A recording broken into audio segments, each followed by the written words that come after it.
Мы живем в симуляции, а наша жизнь — это всего лишь компьютерная игра с неизвестным создателем. Без доказательств в это сложно поверить, но они есть. С вами канал Фактопс, и в этом выпуске вы узнаете о доказательствах, почему мы живем в симуляции. Этот знаменитый случай произошел в 1974 году на Бермудских островах. Два брата-близнеца погибли с разницей в год под колесами одного и того же такси. Это совпадение примечательно самой по себе. Однако утверждается, что обе жертвы управляли одним и тем же мопедом, а за рулем автомобиля находился тот же самый водитель. А на пассажирском кресле в обоих случаях сидел один и тот же клиент. Кстати, это не единственный случай, связанный с близнецами. К примеру, в начале 2002 года в финском городе Раахе погибли 70-летние близнецы. Их примерно в километре друг от друга на одной и той же дороге с разницей в 2 числа сбили грузовики. Оба брата ехали на велосипедах. Полиция отмела версию самоубийства, так как близнец, скончавшийся последним, не знал о смерти своего двойника. 11 сентября 2001 года. После терактов 11 сентября 2001 года, когда террористы из Аль-Каиды обрушили башни-близнецы Всемирного торгового центра, многие конспирологи стали находить приметы того, что об этой атаке было известно заранее. Причем не спецслужбам, аналитикам или чиновникам соответствующего профиля, а почему-то кинематографистам и мультипликаторам. Естественно, поверить в это очень непросто. Однако замеченные совпадения действительно выглядят жутковато. Так, например, в одной из серий 1997 года мультсериала про Симпсонов фигурирует брошюра, рекламирующая поездку в Нью-Йорк всего за $9. Эта цифра находится рядом с легко узнаваемым силуэтом башен, напоминающим число 11. В 1979 году пакистанская авиакомпания пыталась привлечь клиентов с помощью изображения, на котором к Всемирному торговому центру приближается тень крупного реактивного авиалайнера.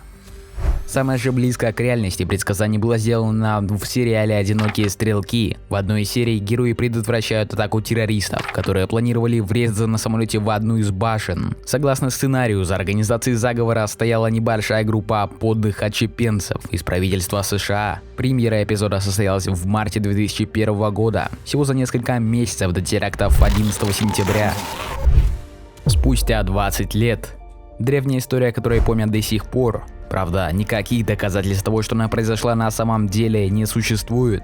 Итак, легенда гласит, что некто Генри Зигланд в 1893 году бросил невесту. Брат девушки оказался очень мстительным и нервным типом. Он подкараулил негодяя, опозорившего его сестру, и выстрелил тому в лицо, после чего покончил с собой. Однако пуля лишь оцарапала Зигланда и вонзилась в дерево позади него. Через 20 лет, в 1913 году, американец решил избавиться от этого растения. Отчаявшись срубить его топором, он прибегнул к помощи динамита. Когда раздался взрыв, пуля вылетела из дерева и убила неудачливого подрывника, попав ему прямо в голову. Вот так пуля спустя несколько лет все же достигла своей цели. Удивительный случай. Или же невероятная и неопознанная закономерность. Решать вам.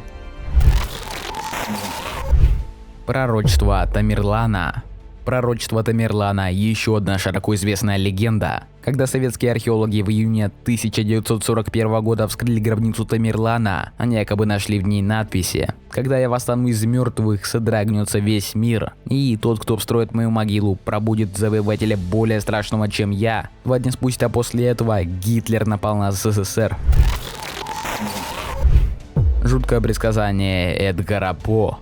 В единственном романе Эдгара Аллана По «Повесть о приключениях Артура Гордона Пима», опубликованном в 1838 году, описана ужасная сцена. Моряки, оставшиеся в океане без еды, тянут жребий, чтобы выбрать жертву, которую съедят. Роковая соломинка достается персонажу по имени Ричард Паркер. В 1884 году с потопленного урагана судна Майганет на шлюпке спаслись несколько человек. Они долго дрейфовали по океану и, в конец оголодав, решили продлить себе жизнь, съев 17-летнего юнгу, умиравшего от отравления морской водой. Не дожидаясь, пока бедняга даст богу душу, моряки зарезали его.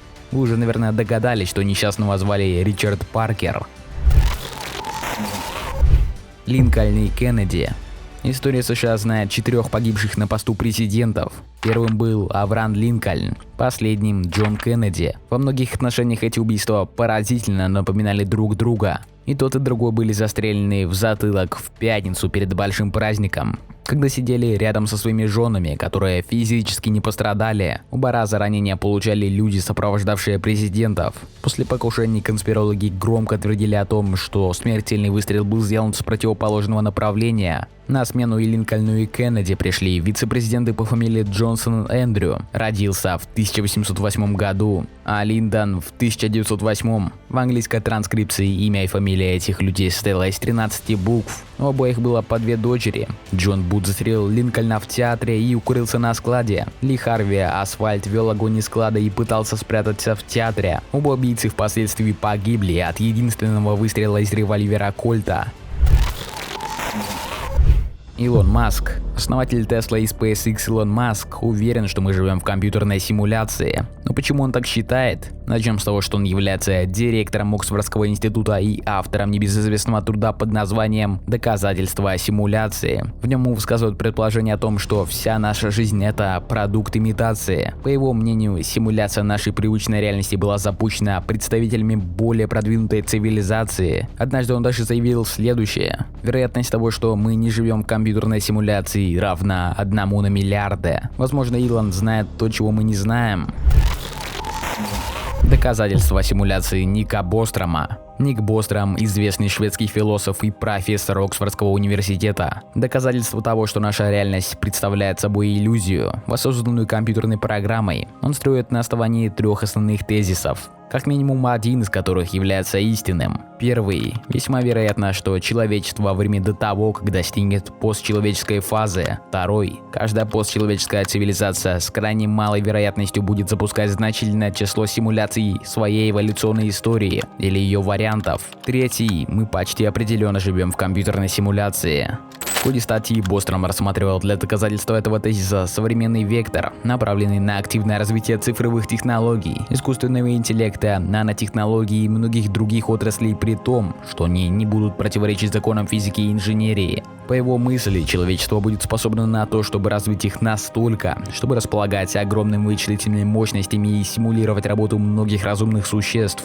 Далее Бостром применяет некоторые положения теории вероятности для изложения доказательства по сути. При этом не упоминается, каким конкретно путем будет проведена симуляция. Она может быть осуществлена как с помощью компьютеров, так и, например, аккумуляцией и развитием центров мозга, которые отвечают за поведение человека во время сна и, соответственно, формирование реальности во сне. Такой прием показан, к примеру, в трилогии «Матрица». На основании научных данных, которыми на этот момент располагали ученые и исследователи по наличию жизней цивилизаций, близких к человеческой на других планетах, Бостром приходит к выводу о том, что их число равно или близко к нулю, но при этом число цивилизаций, переживания которых относительно симуляции близки к нам, приблизительно равно единице, так как это непосредственно наша человеческая цивилизация, так как обществ, близких к человеческим, практически не существует, то тем более будет странным предположить, что число постчеловеческих цивилизаций существенно больше единицы, но эти выводы являются общими, и экстраполировать их на всю Вселенную представляется чрезвычайно сложным. Таким образом, Бостром практически опроверг первые 2 тезиса, а если как минимум один из 3 должен быть истинным, то наиболее вероятным предполагается 3-й тезис о жизни человечества в симуляции, вероятнее всего компьютерной. Кроме того, этот вывод является более честным и локальным, поэтому вероятность его правдивости только растет.